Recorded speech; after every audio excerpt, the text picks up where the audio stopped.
Agora lhes faço uma pergunta. Como consegue um navio tão grande, tão massivo, boiar sobre a superfície da água? Para responder essa pergunta, poderíamos usar dois objetos bastante cotidianos, uma rolha e um bloco de aço. Se jogássemos a rolha e o bloco de aço sobre um recipiente com água, observaríamos de fato, por nossa experiência, por nossa intuição, que a rolha boia e o bloco de aço afunda por completo. Nesse caso particular, se mudássemos o formato de ser uma rolha em formato de rosca e uma esfera de aço, a esfera também continuaria afundando, ou afundaria-se por completo, e a rolha, com esse formato diferente, continua a boiar. Mas como poder caracterizar essa observação? Para aquilo, imaginemos a próxima situação. Um bloco de madeira que tem um formato cúbico, feito com uma madeira de alguma dada densidade, e, portanto, todas as suas arestas valem H. Um formato cúbico. Tem um determinado peso. Se jogássemos esse bloco de madeira com esse volume característico a essas dimensões de aresta, com essa densidade sobre um recipiente com água, veríamos que parte do bloco afundaria enquanto parte do bloco ficaria boiando sobre a superfície. Como poder caracterizar essa fração que fica por fora? Como poder caracterizar a fração que está afundada? Sabendo que a água deverá equiparar o peso desse bloco, do bloco de madeira, com uma força que não sabemos como será, mas pelo menos sabe-se que a intensidade da força é equivalente ao peso desse bloco de madeira. Como poder caracterizar a intensidade da força que age sobre esse bloco? Pois de afundar o bloco na força bruta com a mão empurrando para baixo, volta até a superfície e fica na mesma proporção, que esteja por cima, que esteja por baixo do nível da água.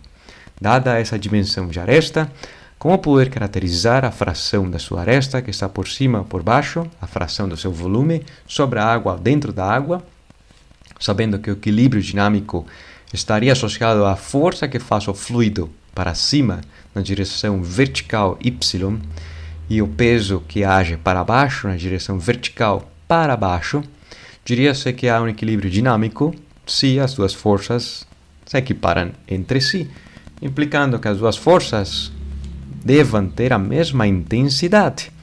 Mas a força que faz o fluido sobre esse bloco estaria associada à ação da pressão sobre as faces imersas desse bloco cúbico. As faces laterais, a pressão exerce uma força de direita para esquerda, na face esquerda, de esquerda para direita, com a mesma intensidade em direções opostas, as forças sobre as faces laterais aniquilariam-se entre si. Sin embargo, na face inferior, a uma profundidade y, há uma força que depende da pressão hidrostática dessa área associada à dimensão da aresta ao quadrado. Diria-se que a pressão hidrostática expressaria-se para esse fluido como sendo a densidade do fluido, a gravidade vezes a profundidade. A pressão hidrostática que age sobre essa face inferior do bloco de madeira de área A, equivalente à massa vezes a gravidade, mas a massa do bloco de madeira, que de ser expressa mediante as grandezas geométricas, o seu volume e mediante a sua composição, mediante a sua densidade, diria-se, portanto, que sua massa expressaria-se mediante a densidade da área e a sua altura, H, vezes a gravidade fornecendo o peso por completo desse bloco de madeira. Algo aqui se poderia simplificar. As gravidades. O mesmo fenômeno físico acontecerá se for feito sobre a superfície da Lua com uma gravidade diferente. Mas, pelo menos, também poderia simplificar-se as superfícies, implicando que, independente do formato geométrico do bloco de madeira, igual que o caso anterior da rolha ou da rosca feita com cortiça, independente do formato, boiará. Só dependerá da densidade desse material. ou seja, que a porção do seu volume que esteja imersa dentro da água dependerá do material e da densidade do fluido, assim como as dimensões próprias desse objeto. Diria-se que a porção do material que está imerso em relação às suas dimensões estará vinculada com a razão entre a densidade do material em relação à densidade do próprio fluido, satisfazendo essa equivalência física, cuja origem está associada à equiparação entre as forças. Dessa maneira, teríamos que, se a madeira for feita, o bloco de madeira for feita de carvalho, cuja densidade é 760 kg por metro cúbico e a densidade da água de 1000 kg por metro cúbico, teria-se que o volume que se observa dentro da água, Y, equivaleria a um 76% da dimensão do próprio bloco, ou 0,36 vezes a sua altura, e o que observaria-se boiando é uma fração equivalente a 24%, ou 0,24 vezes a dimensão da sua altura. Dentro da água está mais afundado em relação à fração que se observa sobre a água. Se mudássemos de líquido a um líquido mais denso, com uma maior densidade, maior será a proporção desse bloco sobre a superfície da água. Aumentou de 24% para um 40% e não estará tão afundado. Haverá um 60% dentro da própria glicerina. Mas se o fluido tem uma densidade muito próxima do próprio bloco de madeira, como seria o líquido ou etanol, a fração que se observa boiando é pequena, 6% em relação a 94% restante dentro do próprio etanol.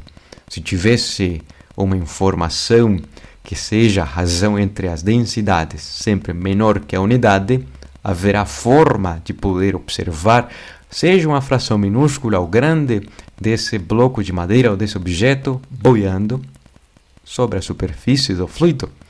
Mas se acontece a equivalência, tanto o material como o fluido têm a mesma densidade, então o bloco nem afunda nem boia.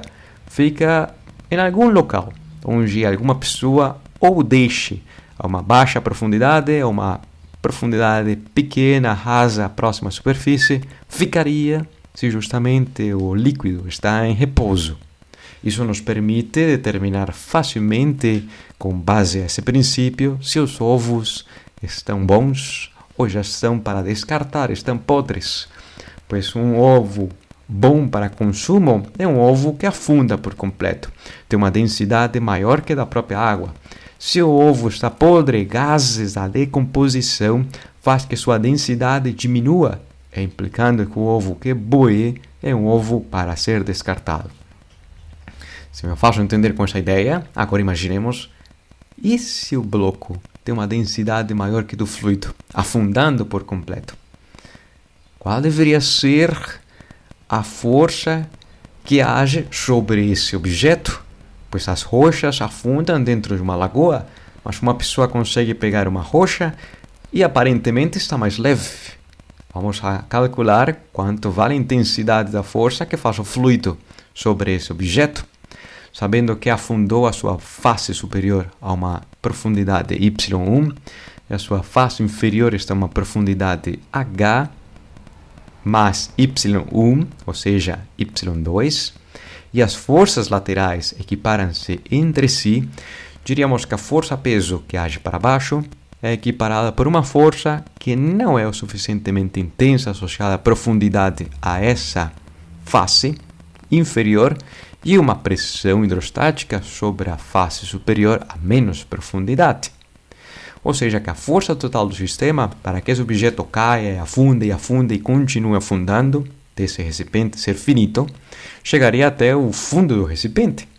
Mas a força total que age sobre esse bloco é equivalente à força para cima, à pressão hidrostática sobre a superfície inferior, a pressão hidrostática sobre a superfície superior a essa profundidade rotulada com o número 1 e o próprio peso do bloco que tem uma densidade maior que da água.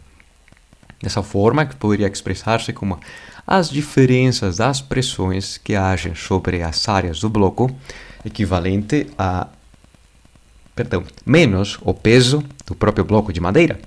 Poderíamos deixar em evidência notoriamente que a pressão hidrostática depende da densidade do fluido e da gravidade. Há essa diferença de profundidades. E a essa informação, também caracterizada sua massa em relação às características geométricas, a área e a altura, com a densidade e a composição do próprio material, diria-se que essa força que eleva o bloco, mas que não consegue levá-lo até a superfície, mas aparentemente menos massivo dentro da água, é a força que o fluido faz, chamada de empuxo, que nesse caso particular é menor que o próprio peso do objeto. Mas o empuxo é uma força equivalente e interpretada à massa do volume de água deslocada por esse objeto imerso dentro desse fluido, ou a massa do fluido deslocado por esse objeto imerso por completo dentro desse fluido. Ou seja, a densidade do fluido vezes o volume deslocado por esse objeto vezes a gravidade, ou a massa do fluido vezes a gravidade do fluido que foi deslocado por esse objeto que está imerso. Isso explicaria por que, se temos numa balança, ou se tem-se numa balança uma rolha de cortiça, tem uma determinada massa, mas a rolha de cortiça consegue boiar facilmente, porque se afundasse por completo dentro da água, a rolha com formato idêntico feita com água terá uma massa e um peso bem maior que a própria cortiça, a própria rolha conhecida com esse formato característico. Ou seja, que para equiparar o peso dessa rolha, somente uma fração do seu volume em água, o peso dessa fração de volume em água será equivalente ao peso dessa rolha. Só deverá afundar-se um pouquinho. Se formos analisar a bola de aço, afunda por completo, mas dentro da água aparentemente tem menos peso, diria-se. Está mais leve, também diria-se, implicando que é uma força para cima, uma força de empuxo equivalente ao peso de um volume idêntico a essa bola de aço, mas feito com água. A essa força, a esse peso, é o que se chama para os fluidos como o empuxo, que nesse caso particular, a densidade da água é menor que do aço, portanto o peso, o empuxo, é de menos intensidade que o próprio peso dessa bola de aço. E por que os navios boiam? Porque justamente, por mais que sejam toneladas de massa com as mercadorias, se for feito por completo com água, enchido por completo com água, e todas as mercadorias feitas de água e todos os espaços por dentro enchidos com água, o peso desse navio seria de toneladas, toneladas e toneladas de água. Isso implica que somente uma fração do navio necessite afundar-se proporcional à carga que tem para transportar. Quanto mais carga, mais volume de água desloca e, portanto, essa fração de água deslocada é equivalente ao peso do navio mais as mercadorias. Mas há objetos que são muito densos, mas conseguem boiar, como o caso desse parafuso de aço boia sobre o mercúrio, pelo fato que o aço tem uma densidade menor que do próprio mercúrio. A esse princípio de boiar é o que se conhece como o princípio de Arquimedes. A força de empuxo é proporcional ao volume do líquido deslocado, associado a uma experimentação feita por Arquimedes, uma eureka, um achado que não tinham esperado, mas em breve lhes explicarei qual foi esse achado. Ou seja, que se no laboratório de física tivéssemos acesso a um dinamômetro e desse objeto pendurado desse dinamômetro, observaria-se que tem uma determinada força puxando esse dinamômetro, equivalente ao seu peso. Mas uma vez imerso dentro da água, a força do empuxo faz com que a medida sobre o dinamômetro seja menor, ou seja, aparentemente menos massivo. Mas essa diminuição da medida é equivalente ao peso da massa de água deslocada por esse objeto imerso por completo dentro do fluido. Se pudesse se levar essa quantia de água extravasada sobre esse potinho, observaria-se sobre esse recipiente, observaria-se que o peso dessa água é equivalente à informação que diminuiu do peso aparente desse bloco. O princípio de Arquimedes surgiu da seguinte maneira, associado com uma pergunta que foi feita do rei de uma cidade italiana grega, na Siracusa especificamente, para determinar se a sua coroa era realmente feita com ouro. Arquimedes não conseguiria fundir a coroa e transformá-la em ouro e saber se estava feita de ouro, pois a sua densidade deveria ser a densidade do ouro. Equiparando o peso dessa coroa com massas de ouro, moedas de ouro, formatos feitos com ouro, teria-se um equilíbrio fora de um fluido. Mas se os empuxos forem equivalentes, então a coroa era feita de ouro. Sin embargo, não foi aquilo que obteve-se, um empuxo maior, porque a densidade dessa coroa não era a densidade do ouro. Tem um maior volume e menos massa, e o maior volume implica um maior empuxo desse fluido deslocado. Mais uma vez, veria-se como há uma discrepância no equilíbrio, justamente porque a coroa não foi feita ou não estava feita completamente com ouro. Tinha uma liga metálica de metais mais baratos, implicando que foi uma enganação e Euríveis, do rei, perdeu justamente mais que seu sorriso. Se me faço entender com essa ideia, vamos analisar esse caso particular, onde tem-se uma banheira retangular feita de acrílico fino como essa imagem. Observa-se aqui. Tem uma massa de 200 kg, a banheira e as dimensões são de 1 metro de comprimento, 80 centímetros de largura e 60 centímetros de altura. Uma pessoa de 80 kg a usa como balsa para cruzar uma lagoa. Calcular quantas pessoas a mesma massa poderão lhe acompanhar, sabendo que a pessoa deverá estar por dentro dessa banheira. Para aquilo, poderíamos começar com a carga máxima que poderia essa banheira suportar sem que a massa de água extravase e encha a própria banheira, já não funcionando como uma canoa. O volume máximo deslocado de água pela banheira equivale ao volume da própria banheira, 1 metro de comprimento, 80 centímetros de largura e 60 centímetros de altura, implicando que seu volume seja de 0,48 metros cúbicos. Havendo um equilíbrio, diria-se que a força de empuxo máxima para cima em relação às cargas, as pessoas dentro da banheira para baixo, a força de empuxo equiparará a massa da carga que está dentro dessa banheira, das pessoas especificamente, considerando a massa da banheira e o número de pessoas de 80 kg de massa, sendo N o número natural que denotaria 2, 3, 4, 5 pessoas que iriam lhe acompanhar a essa pessoa para cruzar essa lagoa. De estar em equilíbrio, no caso máximo, da água raspar a borda da banheira, ainda assim é perigoso, mas haveria o equilíbrio. Diria-se, portanto, que a força de empuxo equiparará ao peso do conjunto da banheira, mais o número N de pessoas de 80 kg. Quantas pessoas conseguiria levar-se?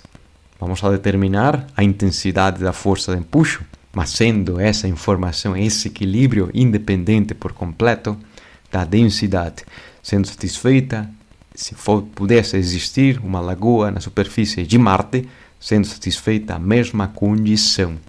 Ou seja, que isolando a quantia de pessoas, o número inteiro de pessoas, N, diria-se que seria a massa de água deslocada máxima menos a massa propriamente da banheira dividido pelo número de pessoas de 80 kg.